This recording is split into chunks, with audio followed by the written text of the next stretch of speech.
കുഴപ്പങ്ങളേ ഉള്ളൂ. കോടതിയിൽ ഏതെങ്കിലും കാരണം വെച്ചാൽ ഇത് ശിക്ഷിക്കപ്പെട്ടാൽ ശിക്ഷ കിട്ടിക്കഴിഞ്ഞാൽ 5 വർഷത്തിന് മുകളിലുള്ള ശിക്ഷ കിട്ടത്തുള്ളൂ. ശിക്ഷ കിട്ടിയ 5 വർഷത്തിന് മുകളിലുള്ളതായിരിക്കും. 5 വർഷത്തിന് മുകളിലുള്ള ശിക്ഷയാണെങ്കിൽ പരോൾ പോലും കിട്ടത്തില്ല, ജാമ്യം കിട്ടത്തില്ല.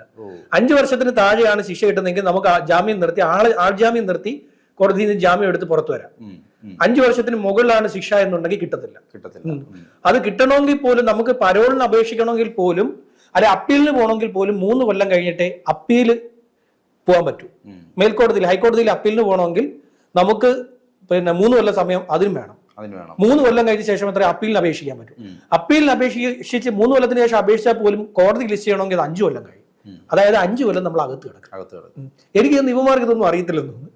നിയമവശങ്ങളെ കുറിച്ചൊന്നും വലിയ ധാരണ ഇവന്മാർക്കൊന്നും അറിയത്തില്ലെന്ന് തോന്നുന്നു. ഇത് കേസാണ്, ഇത് കുറ്റകൃത്യമാണ്, തങ്ങൾക്കെതിരെ എടുത്തിരിക്കുന്നത് ഒരു കേസാണെന്നുള്ള ബോധ്യമൊന്നുമില്ല. അവര് നോക്കുമ്പോൾ ഇതെല്ലാം വാർത്തകൾ നിറഞ്ഞു നിൽക്കുന്നു, ഇവരുടെ പേര് ഇങ്ങനെ വരുന്നു, വാർത്തകൾ നിറഞ്ഞു നിൽക്കുന്നു, അവർക്കൊരു സന്തോഷം. സെലിബ്രിറ്റിയായി വീണ്ടും സെലിബ്രിറ്റി ആയി കൂടുതൽ കുഴപ്പങ്ങൾ കാണിക്കാനുള്ള ഒരു ലൈസൻസ് ആയി ഇത് എടുത്തിരിക്കുകയാണെന്ന് തോന്നുന്നു. ഇവരെ പോലീസ് അറസ്റ്റ് ചെയ്യാത്തത്, ഇവന്മാരുടെ വിചാരം പോലീസ് അറസ്റ്റ് ചെയ്യാത്തത് ഇവന്മാര് സെലിബ്രിറ്റി ആയതുകൊണ്ടാണ് ഞങ്ങളെ അറസ്റ്റ് ചെയ്യാത്ത എന്നുള്ള ധാരണയിലാണ് ഇവന്മാര് നടക്കുന്നത്. മാത്രമല്ല ഇവന്മാർക്ക് അറസ്റ്റ് ചെയ്യുന്നുള്ള ചിന്ത പോലും ഇല്ലെന്ന് തോന്നുന്നു. ഇത് പോലീസ് അവന്മാരെ തേടി ചെന്നാലും അവന്മാർ ഇത് എന്തോ ചോദിക്കും, അമ്മമാര് പോലീസിനോട് ചോദിക്കും. വേണമെങ്കിൽ പോലീസുമായിട്ട് നിന്ന് അവന്മാർ വീഡിയോ എടുത്തിട്ട് ഇത് ചെയ്ത് കളയും, വീഡിയോ എടുത്തിട്ട് കളയും. അതായത് ചില പോലീസുകാർ സെക്സ് ചെയ്യാൻ തുടങ്ങി വേണമെങ്കിൽ ആറാട്ടം അറസ്റ്റ് ചെയ്യാൻ ഒരു വനിതാ പോലീസുകാരിയാണ് എത്തുവാണെങ്കിൽ വനിതാ പോലീസുകാരി സെക്സ് ചെയ്യണമെന്ന് പറഞ്ഞ് വേണമെങ്കിൽ വീഡിയോ ഇട്ട് കളയുന്ന ടീമാണ് ആറാട്ടണ്ണൻ അത്രേ ബോധ്യമുള്ളൂ. പിന്നെ ആ പാലാരിവട്ടം പോലീസ് പിടിച്ച് നല്ല രീതിയിൽ വരട്ടി, നല്ല രീതിയിൽ പോലീസ് പറഞ്ഞു രാവിലെ 10 മണിക്ക് നീ സ്റ്റേഷനിൽ എത്തണമെന്ന് പറഞ്ഞു. ആറാട്ടണ്ണൻ പറഞ്ഞു ഞാൻ സ്ഥലത്തില്ല, എനിക്ക് ഷൂട്ട് ഉണ്ടെന്ന് പറഞ്ഞു. നീ ഷൂട്ട് ഉണ്ടെങ്കിൽ നിന്റെ ഷൂട്ട് ചെയ്യുന്ന സ്ഥലത്ത് വന്നു നിന്നെ ഞാൻ എടുത്തോണ്ട് വരുമെന്ന് പറഞ്ഞു പോലീസ്. നല്ല വരട്ടി അവിടുന്ന് പറന്ന് ആറാട്ടണ്ണൻ 10 മണി എന്നുള്ളത് 9:50 ആയപ്പോ സ്റ്റേഷനിൽ എത്തി.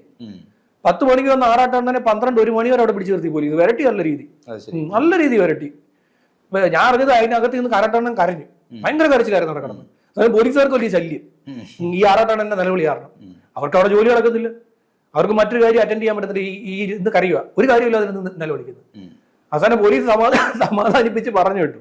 അതിനുശേഷം കുഴപ്പങ്ങളൊന്നും കാണിക്കാതിരിക്കും. വിചാരിക്കുന്നുണ്ടാവും ഇവരെയൊക്കെ എന്തിനാണ്, ഇവർക്ക് വേറൊരു ലോകത്ത് ജീവിക്കുന്ന ആളുകൾ ഇവരെയൊക്കെ വിളിച്ചു. അല്ല, വ്യാജ പരാതിയല്ലേ എന്ന് വിചാരിച്ച് പോലീസ് കോടതി തീരുമാനം എടുക്കട്ടെ എന്നാണ് പോലീസിന്റെ നിലപാട്. കോടതി അങ്ങ് തീരുമാനിക്കട്ടെ. എന്താന്ന് വെച്ചാൽ ഇപ്പൊ ഇവന്മാരെ പിടിച്ചകത്തിടാം, കോടതി പറയുകയാണെങ്കിൽ അവർ പിടിച്ചകത്തിടാം.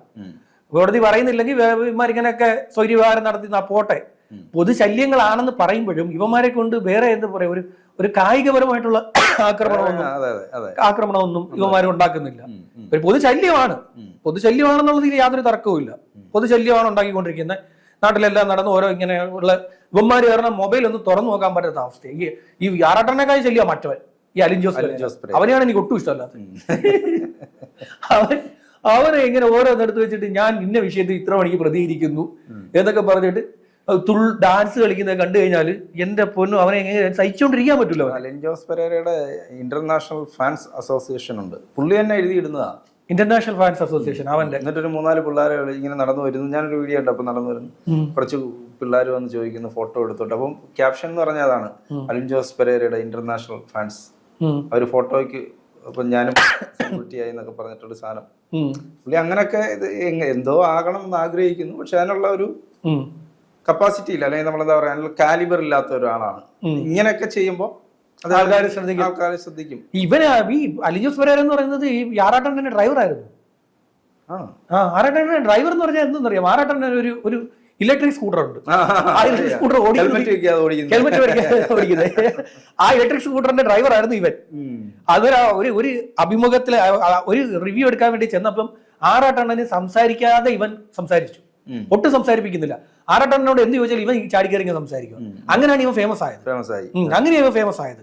അല്ലാതെ ഇവനെ ആർക്കും അറിയത്തില്ല. ഇവൻ ആറാട്ടണ്ണന്റെ വാലെ പിടിച്ച് കിടന്നിട്ട് ആറാട്ടണ്ണനെ വെട്ടി ഫ്രണ്ടിൽ കയറിയ വരാം. ഇടയ്ക്ക് ഇവര് തമ്മിൽ വഴക്കൊക്കെ പറയും, ഞാൻ ഇനി അവനുമായിട്ട് ഒരു ബന്ധമില്ല എന്നൊക്കെ പറഞ്ഞിട്ട് അവന് ഒരുമിച്ച് ബിരിയാണി കഴിക്കും.